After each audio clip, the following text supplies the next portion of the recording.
జరుగుతున్నప్పుడు safe place ఎక్కడా అని చూస్తారు. ఇప్పుడు ఫర్ ఎగ్జాంపుల్ ఉక్రెయిన్ మీదకి రష్యా యుద్ధం ప్రారంభం అవడానికి కారణం యూరప్ దేశాలు ఉక్రెయిన్ రెచ్చగొట్టడం, ఉక్రెయిన్ రెచ్చిపోవడం. ఆ రెచ్చిపోయినప్పుడు రష్యా దాడికి సిద్ధపడుతున్నటువంటి సందర్భంలో ఉక్రెయిన్ పౌరులు శరణార్థులుగా వివిధ దేశాలకు వెళ్ళారు. ఆ చుట్టుపక్కల ఉన్నటువంటి పోలెండు అట్లాంటి నాటో దేశాలే కాకుండా యూరప్ దేశాలకు కూడా వాళ్ళని పెద్ద ఎత్తున తీసుకువెళ్ళారు. అక్కడ వాళ్ళు సెటిల్ అయ్యారు.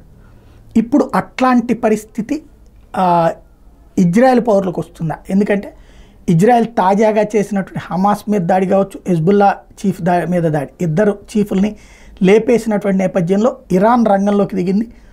పెద్ద పెను యుద్ధానికే రంగం సిద్ధమైంది. ఈ దశలో ఇజ్రాయెల్ యూదులు మాత్రం భారతదేశమే తమకి సేఫ్ అని భావిస్తున్నారు. డేవిడ్ మ్యాన్సర్ ఐడిఎఫ్ అంటే ఇజ్రాయెల్ డిఫెన్స్ ఫోర్స్కి సంబంధించినటువంటి ఎక్స్పర్ట్ చెప్పే మాట ఏంటంటే India is a safe haven for Jews and important to అజ్.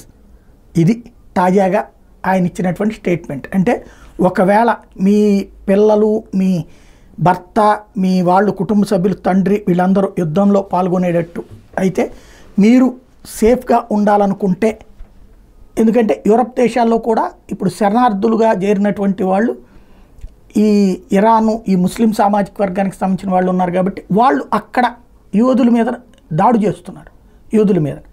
కాబట్టి అదే ఇండియా అయితే మనకి సేఫ్ ప్లేస్ అని చెప్తున్నారు.